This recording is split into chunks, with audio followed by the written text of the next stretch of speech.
बिस्मिल्लाहिर्रहमानिर्रहीम। अस्सलाम वालेकुम। आप देख रहे हैं टी अकेडमी और आज मैं आपके लिए बिल्कुल डिफरेंट टॉपिक लाई हूँ। ये उन बच्चों के लिए टॉपिक है जो बच्चे अक्सर पढ़ाई में परेशान होते हैं और उन्हें याद करने में बहुत ज़्यादा प्रॉब्लम होती है। ये एक ऐसे 7 सीक्रेट स्टडी टिप्स हैं जो कि आप अगर अपनी लाइफ में इसको ऐड कर लेंगे तो आपको स्टडी में बहुत ज़्यादा हेल्प होगी। इसके लिए आप हमारी वीडियो लास्ट तक ज़रूर देखिएगा। इससे पहले अगर आपने हमारा चैनल सब्सक्राइब नहीं किया तो सब्सक्राइब कर दें और बेल आइकन पर क्लिक कर दें ताकि आगे आने वाली इन्फॉर्मेटिव वीडियो आप तक पहुंच सके। आप वीडियो को लास्ट तक देखिएगा और अगर एक भी इसमें से आपका स्टेप मिस हो गया तो आपको काफ़ी मुश्किल पेश आएगी।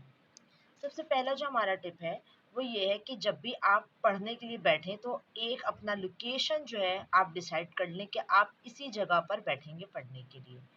ठीक है, एक ऐसी लोकेशन आप देख लें जैसे कि डेली आपको वहीं बैठना है, आप उधर लोगों से दूर हों। ठीक है, ताकि पढ़ाई के वक्त आपका ध्यान पूरा पूरा उसी वक्त पढ़ाई पे रहे।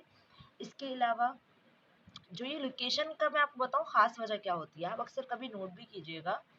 चले मैं आपको इस तरह की मिसाल देती हूँ। आप स्कूल जाते होंगे रोज़ाना और आपकी जो क्लास होती है आप उसमें पढ़ते हैं तो आपको आदत हो जाती है और आप आसानी से पढ़ते रहते हैं। ठीक है, लेकिन जिस दिन भी हमारी क्लास चेंज हो जाती है, हमारी लोकेशन चेंज हो जाती है, तो पहले दिन जब हम वहाँ बैठते हैं तो हम प्रॉपर अपनी पढ़ाई पे ध्यान नहीं दे सकते। आपने ये बात नोट करी होगी।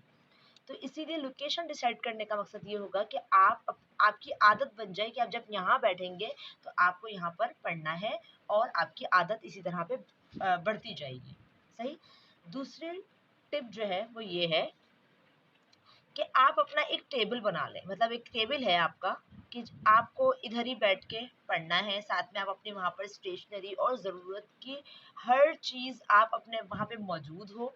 ठीक है, आप अपने साथ वहाँ पर पानी रख कर बैठें ताकि आपको अगर पानी पीने भी जाना हो तो आप उसी वक्त वहीं से पी सकें और आप बाहर कमरे से जाएं नहीं, ताकि आपका ध्यान पूरा टाइम वहीं रहे। ठीक है, अगला है, तीसरा स्टेप है आपका सेट योर टाइम टेबल। ठीक है,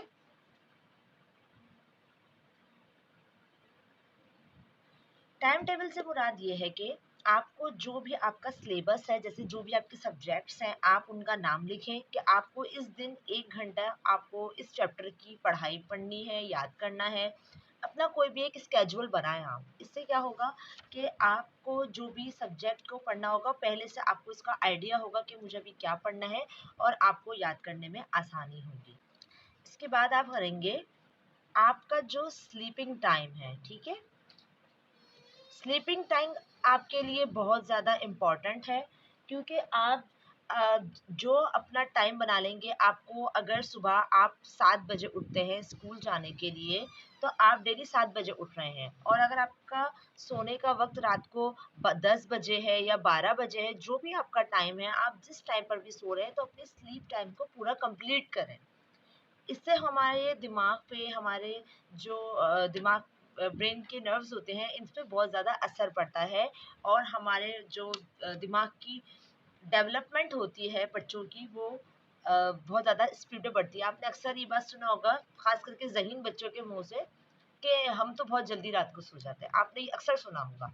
तो इस चीज़ को, इससे मुराद ये होता है कि हम अपने टाइम को सेट करें कि इस टाइम अगर हमें सोना है और इस टाइम पे हमें उठना है। सही। अपने स्लीपिंग टाइम पे बहुत ज़्यादा फोकस करें। फिर है आपकी ब्रेन की एक्सरसाइज। ठीक है,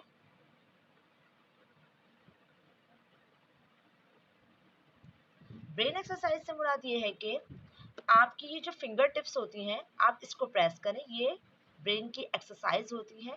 ठीक है, आप इसको डेली बेसिस पे बैठे बैठे जब भी आप फ्री हो आप बैठ के ये एक्सरसाइज को कंटिन्यू करते रहें। जिससे आपकी लर्निंग स्किल्स में थोड़ा फर्क पड़ेगा, आप खुद नोट करेंगे। अच्छा, अब सबसे अहम चीज, दुआ। ठीक है, जाहिर सी बात है, जब हम इतनी तालीम हासिल कर रहे हैं, हम कुछ कर रहे हैं, तो हमें इसके लिए अल्लाह ताला का जिक्र भी करना चाहिए। तो एक दुआ है, रब्बी ज़िदनी इल्मा, जो आपने हमेशा से सुनी होगी। इसका मतलब ही है, तर्जुमा ये है, ए मेरे रब मेरे इल्म में इजाफा फरमा।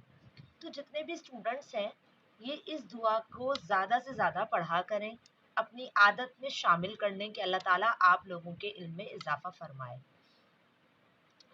फिर एक और टिप है, अब जो है आपका क्लास में जो भी काम हुआ है, ठीक है, जैसे कि आपकी टीचर ने कुछ भी काम कराया कॉपी के अंदर, जैसे कि फॉर एग्जांपल हमारी अगर स्कूल के अंदर टीचर कोई 2 क्वेश्चंस करवा रही हैं, ऐसी बात है इंग्लिश की टीचर 2 क्वेश्चन करवा रही हैं, एसएसटी की टीचर जो है 5 क्वेश्चन करवा रही है, ऑब्वियसली टीचर ज़्यादा क्वेश्चंस करवाती हैं, ठीक है? अब टीचर करवा रही हैं तो आपने जो भी लिखा है कॉपी के अंदर, आप उसको घर पर आके ज़रूर एक बार रिवाइज़ करें, पढ़ के देखें कि जो आपने बोर्ड से उतारा था वो उसके अंदर बिल्कुल कोई मिस्टेक ना हो, क्योंकि अक्सर बच्चे इस तरह करते हैं कि जब वो पढ़ने बैठते हैं, याद करने बैठते हैं, एग्जाम्स की प्रिपरेशन के लिए बैठते हैं, तो उसमें काफ़ी मिस्टेक्स होती हैं। तो आप कोशिश करें कि आप पहले से एक बार उसको पढ़ें, देखें कि आपने वो लफ्ज़ सही लिखे हैं या नहीं लिखे, ठीक है? और अपने जो आपको क्लास में काम हुआ है उसको एक बार रिपीट ज़रूर करें। इससे आपको आगे याद करने में बहुत ज़्यादा आसानी होगी। और आप इन 7 टिप्स पर अमल ज़रूर कीजिएगा, याद करने में बहुत ज़्यादा आसानी होगी। उम्मीद है आपको वीडियो पसंद आई होगी। वीडियो को लाइक ज़रूर कीजिएगा, कमेंट ज़रूर कीजिएगा और अपने दोस्तों के साथ शेयर ज़रूर कीजिएगा। जज़ाकल्लाह।